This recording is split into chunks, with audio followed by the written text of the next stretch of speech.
24 గంటలు కరెంట్ ఇస్తే టీఆర్ఎస్ కు ప్రచారం చేస్తా అని జానారెడ్డి చెప్పిన మాట వాస్తవమన్నారు నాగార్జునసాగర్ టీఆర్ఎస్ అభ్యర్థి నోముల నరసింహయ్య. నియోజకవర్గంలో ఆయన కోటలకు బీటలు వారుతున్నాయని జానారెడ్డి భయపడుతున్నారని ఆరోపించారు. కేసీఆర్ చేపట్టిన సంక్షేమ పథకాలతో ప్రజలెవరూ తిరుగుబాటు చేసే పరిస్థితి లేదంటున్న నోముల నరసింహయ్యతో మా ప్రతినిధి ఏకస్వామి ఫేస్ టు ఫేస్. ముఖ్యమంత్రి కేసీఆర్ వ్యాఖ్యలపై సీఎల్పీ నేత జానారెడ్డి స్పందించారు. తాను టీఆర్ఎస్ పార్టీలోకి 24 గంటల విద్యుత్ ఇస్తే చేరతా అని చెప్పి ఎక్కడ అనలేదని చెప్పి అంటున్నారు. మనతో పాటు నాగార్జునసాగర్ టీఆర్ఎస్ పార్టీ అభ్యర్థి మాజీ ఎమ్మెల్యే నోముల నరసింహయ్య ఉన్నారు. సార్ చెప్పండి సార్, ముఖ్యమంత్రి వ్యాఖ్యల మీద జానారెడ్డి గారు నిన్న స్పందించడం జరిగింది, అలాంటి మాటలు అనలేదంటున్నారు, ఏమంటారు దీనికి సంబంధించి? జానారెడ్డి గారు అలాంటి మాట అనకపోవచ్చు, కానీ ఆయన చెప్పిన దాంట్లో మాత్రం అర్థం అదే వచ్చింది. అర్థం చేసుకున్న వాళ్ళు మేము అట్నే అర్థం చేసుకున్నాం. ఆయన అన్నదాని కాడ తప్పేం లేదు. ఎందుకంటే ఆ రోజు కరెంట్ క్రైసిస్ చాలా ఎక్కువ ఉంది, మెదక్ ఎన్నికలు, ఉప ఎన్నికలు. అప్పటికే కేసీఆర్ గారు చాలా ప్రయత్నం చేస్తున్నాడు. పక్క రాష్ట్రాలలో తయారయ్యే ఉత్పత్తి అయ్యే విద్యుత్తుకు మొత్తం అప్పటికే చంద్రబాబు నాయుడు ఆకట్టుకొని బయానాలు ఇచ్చున్నాడు. ఛత్తీస్గఢ్కి వెళ్ళి తెస్తున్నటువంటి సందర్భం, వెంటనే అసెంబ్లీలో మాట్లాడుతున్న సందర్భంగా 24 గంటల కరెంటు ఇస్తానంటే యానించి తెచ్చిస్తావు, ఎక్కడిది నీకు కరెంటు అని చెప్పేసి వెహికల్గా హేళన చేసినారు కాంగ్రెస్ వాళ్ళు.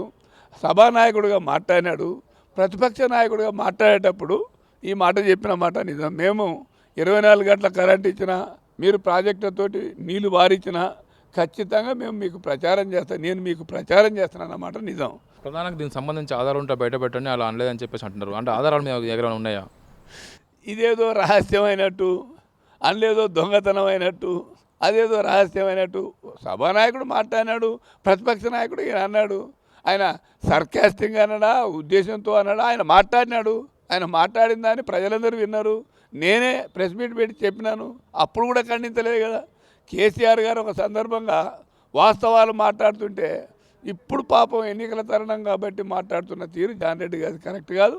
అందులో కేసీఆర్ గారికి సవాల్ ఇచ్చి నువ్వు ఖచ్చితంగా మాకు క్షమాపణ చెప్పాలి 24 గంటలు అని చెప్పడం అస్సలు సబబు కాదు. ఎందుకని అనేక పదవులు త్యాగం చేసి ప్రాణాన్ని సావు నోట్లోకి పెట్టి తెలంగాణ తీసుకొచ్చినటువంటి గొప్ప నాయకుడు కేసీఆర్ గారు. పదవులలోనే ఉండి పదవులు రాజీనామా చేయకుండా కుర్చీలో ఉండి తెలంగాణ అడిగినటువంటి వారు జానారెడ్డి గారు. అందుకని ఈ నాయకుని ఆ నాయకుడు ఆ రకంగా అడగడం సబబు కాదు అని నా అభిప్రాయం. ముఖ్యమంత్రి గారు ఎప్పుడు లేని విధంగా 105 మంది అభ్యర్థులు ముందే ప్రకటించడంతో కూడా చాలా చోట్ల అసంతృప్తి వెలుగుతున్నారు. చాలామంది కూడా సీట్లు ఆశించిన వాళ్ళు కూడా భంగపడ్డ వాళ్ళంతా కూడా రెబల్గా తిరుగుబాటు చేస్తారని చెప్పి అంటున్నారు. మీ నియోజకవర్గంలో తెరాచినరెడ్డి కావచ్చు, మిగతా వాళ్ళు కావచ్చు, వాళ్ళతో మీకు సర్దుబాటు ఉంది, ఏ విధంగా కలిసి పనిచేసే అవకాశం ఉంది? మా దగ్గర టీఆర్ఎస్ పార్టీలు ఆ డిక్షనరీ ఉండదు. తిరుగుబాటు చేసే అటువంటి ధైర్యం, శక్తి ఎవరికి ఉండదు. ఒక వ్యక్తిగా నిరంతరంగా పనిచేసి ఒక సామాజిక ఇంజనీర్గా కేసీఆర్ గారు చేసినటువంటి పథకాలు, రచించినటువంటి వ్యూహం, ప్రాజెక్టులు కానీ సంక్షేమం కానీ ఇంకెవరు చేయలేదు. డైరెక్ట్గా ప్రజలలో పోయినవి ప్రజలు అనుభవిస్తున్నారు.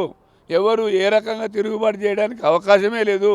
కేసీఆర్ గారికి ఓటు వేయొద్దంటే ఆరి వేయకపోతే మాకు పెన్షన్ రాదురా, మా ప్రాజెక్టు కావురా, మళ్ళీ ఎకరానికి 4,000 రావురా, 2 పంటలకు 8,000 రావురా అని చెప్పడానికి సిద్ధంగా ఉన్నారు.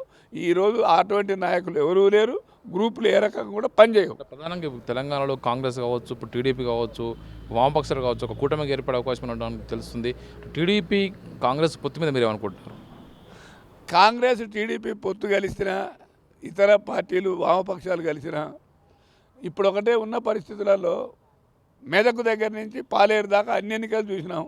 వాళ్ళు కలిసి పోటీ చేసింది చూసినాం. పాలేరులో మరొక దగ్గర చూసినాం, ఏమి రాలే, డిపాజిట్లు గల్లంతైనాయి. ఇప్పుడు అది పోయి ఎన్ని రోజులు కాలేదుగా హైదరాబాదు జిహెచ్ఎంసీ ఎన్నిక. రేపు కూడా అదే పరిస్థితి అవుతుంది తప్ప వారు ఊడగొట్టిన నాగల దుంపలన్నీ ఒక దగ్గర వేసి ఇవన్నీ బాగా దుంతాయి మేము పొలాన్ని మెదక్ కొడతాయంటే అది ఎవ్వడు భయపడడు. అందులో కేసీఆర్ లాంటి వాడైతే అసలే భయపడడు. చూస్తున్నాం ఖచ్చితంగా తెలంగాణలో టీఆర్ఎస్ పార్టీలు ఎట్టి పరిస్థితుల్లో ఇక రెబల్స్ ఉండవు. ముఖ్యమంత్రి కేసీఆర్కు ఇలాంటి వాటికి భయపడే పరిస్థితులు, అందరూ కూడా కలిసికట్టుగా పనిచేస్తాం, విజయం సాధిస్తాము, కాంగ్రెస్ టీడీపీ పొత్తు అనేది కూడా పనిచేసే పరిస్థితి లేదని చెప్పేసి నోముల నరసింహయ్య అంటున్నారు. కెమెరామెన్ రాజుతో ఏవై స్వామి, హెచ్ఎం టీవీ, హైదరాబాద్.